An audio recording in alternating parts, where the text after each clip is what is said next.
Hawkeyes, your daily podcast on the Iowa Hawkeyes. Part of the Locked On Podcast Network, your team every day.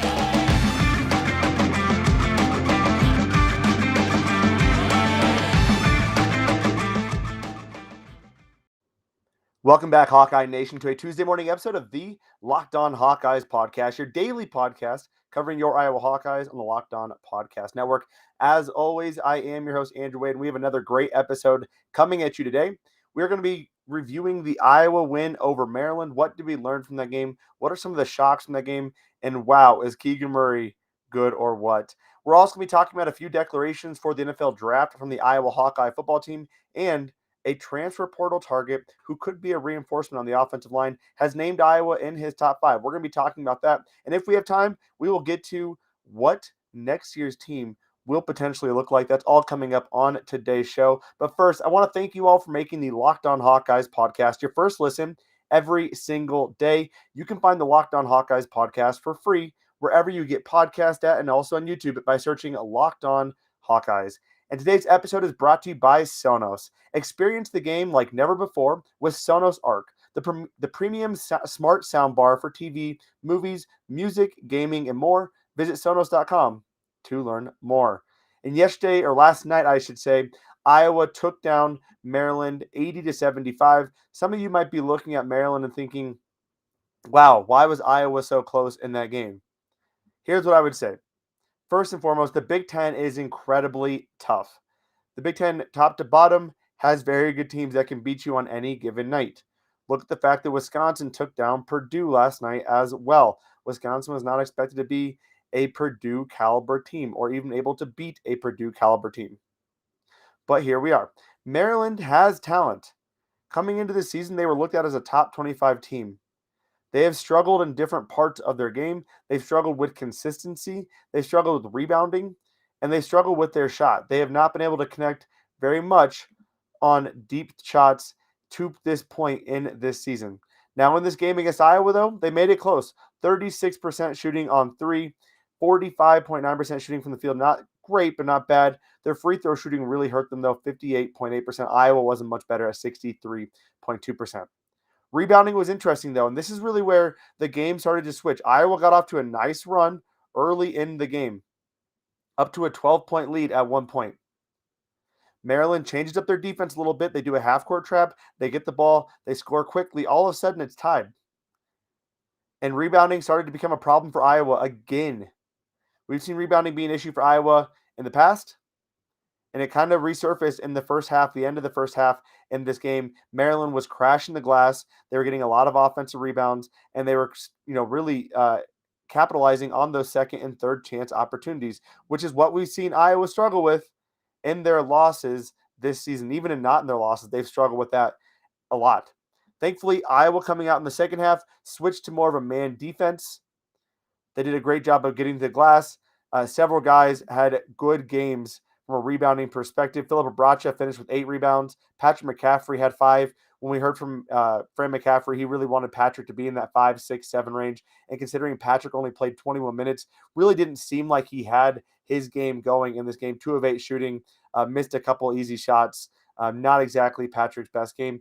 Joe Toussaint got 4 boards. Keagan Murray, of course, had 8 boards. Iowa only losing the rebounding battle by 4 total boards. So overall, Iowa figured it out in this game. A couple things I want to cover about this game. Conor McCaffrey, I thought, played an exceptional game despite having a very limited stat sheet. A lot of people I saw on Twitter were wondering, why is Conor in this game?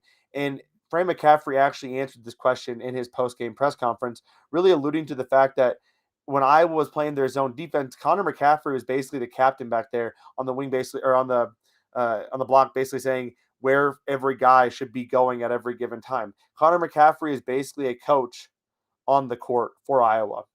You also look at the inbounding play where they put Conor McCaffrey in at the end of the first half. They did that because of his arm. So Conor McCaffrey brings things to this team that don't really show up in the box score. I've never been a big Conor McCaffrey fan from a talent perspective, but he is a fantastic, very mentally savvy, high IQ player who can get this team kind of rolling in the right direction. Joe Toussaint, I thought, played a very, very solid game as well. In 25 minutes, 4 of 8 shooting, finished with 9 points, third leading scorer on the team, and 9 assists. He had a few out-of-control plays, but overall, Joe Toussaint, I thought, did a phenomenal job, especially the early part of the second half of the game tied.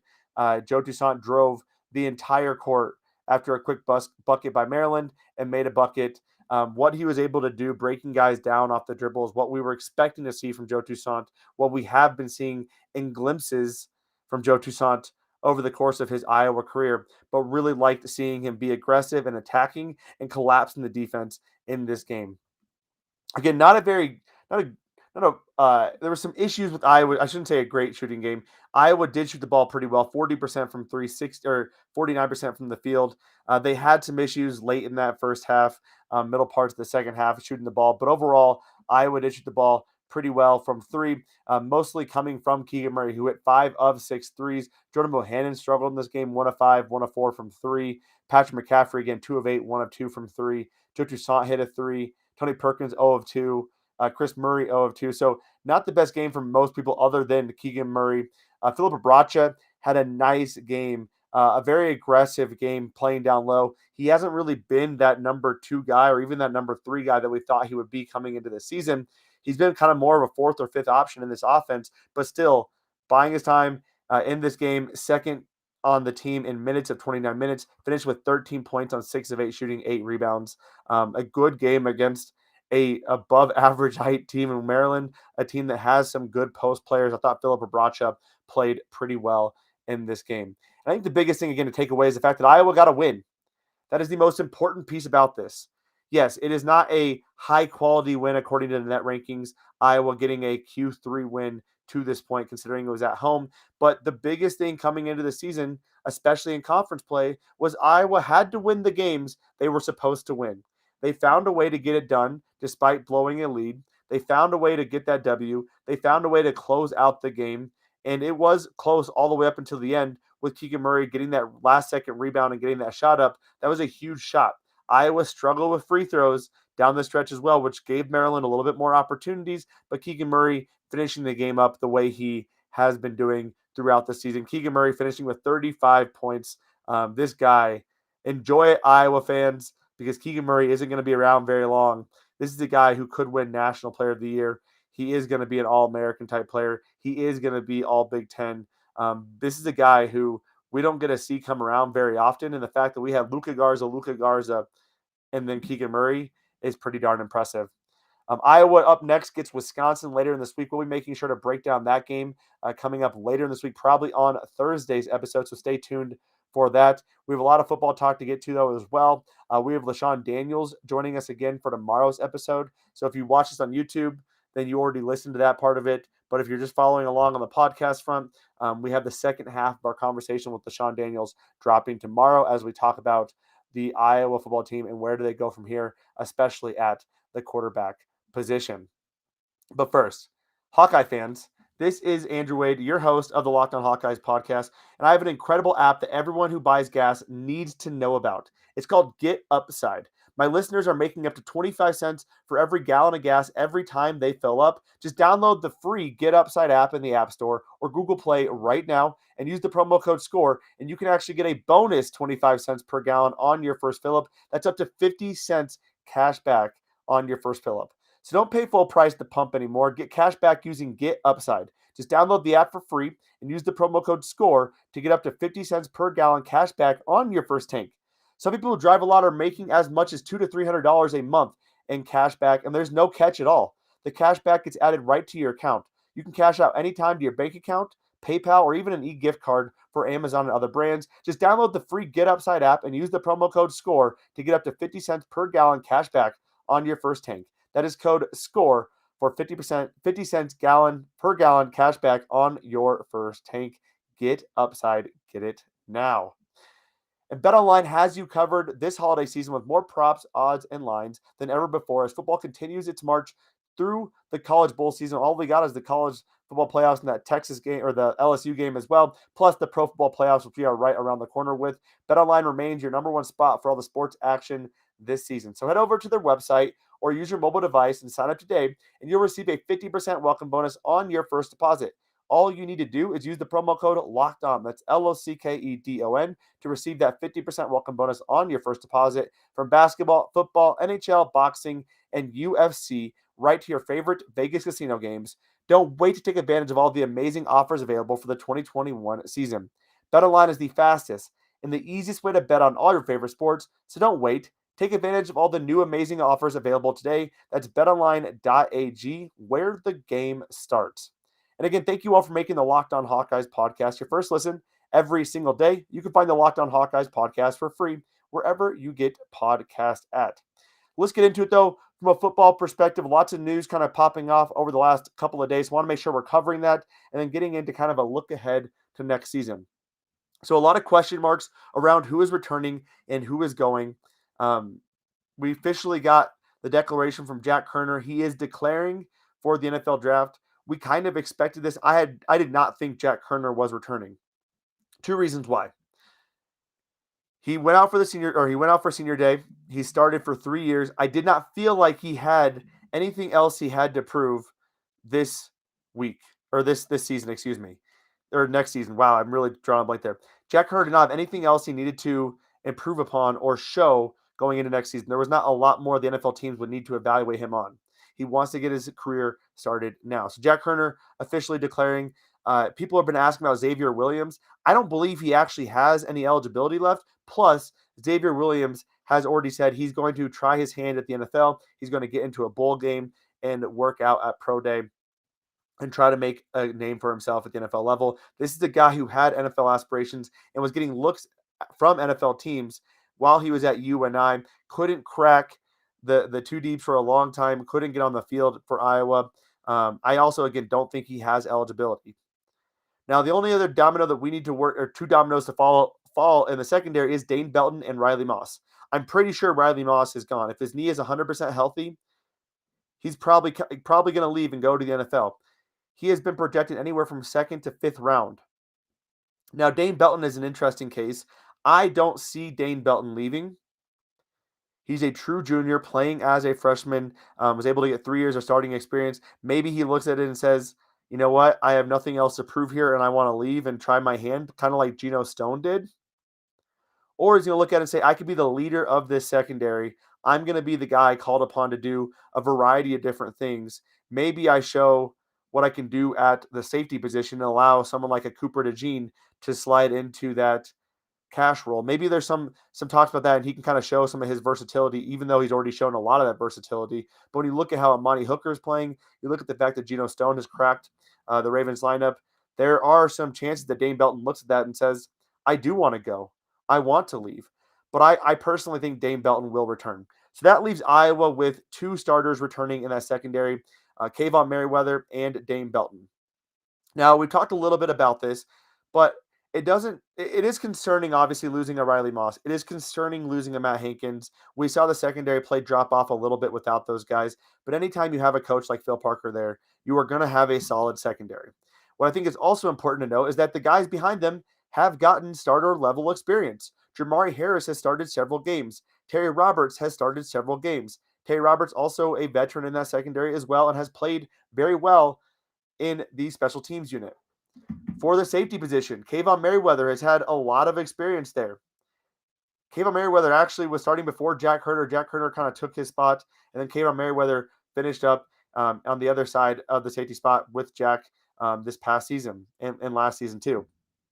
Quinn Schulte has gotten some playing time. We've seen Cooper DeJean crack that 2 deeps as a true freshman. So there's a lot of guys behind these guys who can step up and play. There's going to be some struggles early on. Don't get me wrong. There will be struggles. But I think when you also add in Xavier into that mix, a 5-star recruit who is going to be, I expect to be getting some playing time early on in his career, you have to feel good about where the secondary could be at by the end of next season. Again, this is not going to be the best secondary in the league next year. We are not probably going to be creating turnovers at the pace we were this past season. But the secondary still has all the makings to be very solid.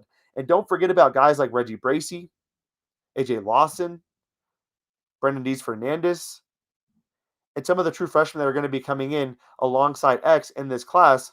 Sebastian Castro's also got to watch out for. He got some playing time against Kentucky. So the secondary is very deep. Now, granted, Iowa was looking for some secondary reinforcements, but I don't think that is as much about the fact they don't believe in their guys being able to step up at some point, but rather it's always good to have that depth, just like they did with Xavier Williams, putting him on scholarship, bringing him over.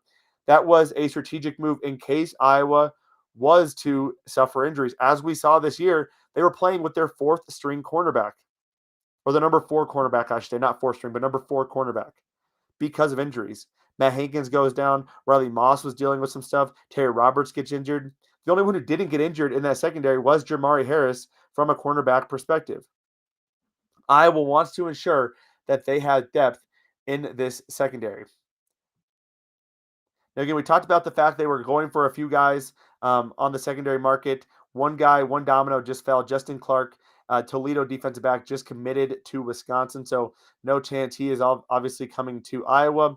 I also want to talk about a little bit about the fact that Iowa is in the running for Cornell's Hunter Norzad, who currently is limiting himself down to his top 5 of Virginia Tech, Auburn, Illinois, and Penn State alongside Iowa. He's a tackle, played primarily right tackle, a little bit of left tackle. Last year at a 72.7 grade according to PFF, and has 2 years of eligibility left. It's also worth noting he can play center as well. So Iowa has been hot on his trail. I think that speaks volumes to what they feel about this offensive line. I think they expect Tyler Linderbaum to leave. They know they have a lot of youth, but they can't be that excited about the lack of progression they saw from the right tackle spot in this season.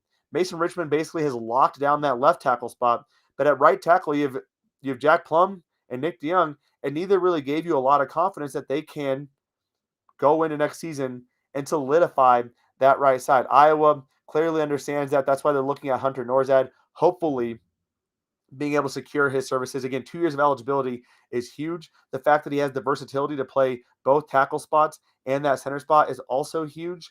And it would be a big win for Iowa to land a guy like Hunter Norzad in the transfer portal cycle, giving them a bit more depth. Now, it's also worth noting, what are we expecting to see with Tyler Linderbaum potentially gone? There's a couple guys who could replace him. You could see a Hunter Norzad if they feel confident in that right tackle spot. They also are working Tyler Ellsbury out at the center spot, a former 4-star tackle as well. Michael Myslinski was brought in last year's class as kind of the future replacement, being groomed to take over that center spot for Tyler Linderbaum. And Matt Fagan as well has been on the 2 deeps as a former walk-on at that center spot. So I can see any of those 4 guys kind of taking over that spot.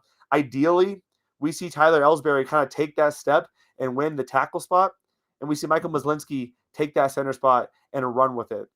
Now, I'm okay if Matt Fagan takes it as well, but I think Michael Myslinski has a lot of upside, has a very high upside, especially considering his pedigree coming from a father who has an NFL background as well.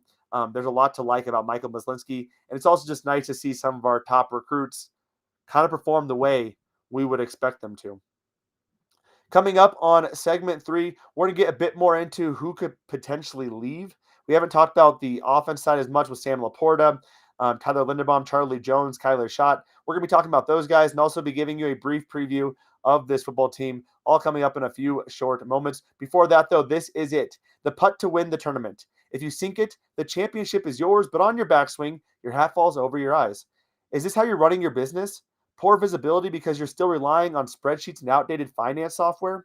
To see the full picture, you need to upgrade to NetSuite by Oracle. NetSuite is the #1 cloud financial system to power your growth with visibility and control of your financials, inventory, HR, planning, and budgeting, and more. NetSuite is everything you need to grow all in one place. With NetSuite, you can automate your processes and close your books in no time while staying well ahead of your competition. Over 28,000 businesses already use NetSuite, so why aren't you? And for the new year, NetSuite has a new financing program for those ready to upgrade at netsuite.com/locked. That's right. Head over to netsuite.com/locked for the special one-of-a-kind financing offer on the #1 financial system for growing businesses. That's netsuite.com/locked. All right, y'all, before we take a break, we talked a little bit about the defensive side of the ball. Jack Koerner, Xavier Williams not coming back. What about on the offensive side of the football? Sam Laporta, I expect him to be back. I have not seen him mocked in any 3-round mock drafts. To me right now, unless he tests outstanding and unless he gets a bump for being an Iowa Hawkeye tight end, I expect him to be between a 4th and 6th round draft pick. Now, when you look at what George Kittle has done in the NFL after being a day 3 pick, you have to wonder, does that factor into a decision that he can say, maybe I go in there, maybe I learn a few things, maybe I improve and take that step the way George Kittle did. Sam Laporta also had a big game against Kentucky. Now, granted, that was without their star linebacker on the field.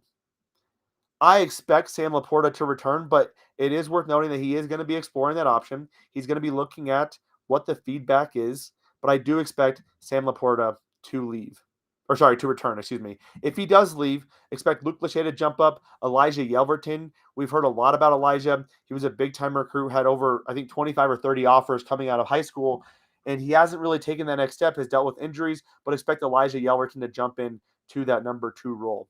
But if Sam Laporta does return, that will be huge for the tight end position, as Iowa is bringing in Cale Vanderbush and Addison Ostrenga, both 3-star recruits, giving them a bit more time to develop before they get thrusted into a more high visibility role with a lot more snaps. Tyler Linderbaum, gone. I would be so shocked if he returns. I know he loves Iowa, but there's just no way Tyler Linderbaum is coming back after being projected to be a top 15 pick, especially if you saw kind of an injury scare in that Kentucky game. You can't afford to do that.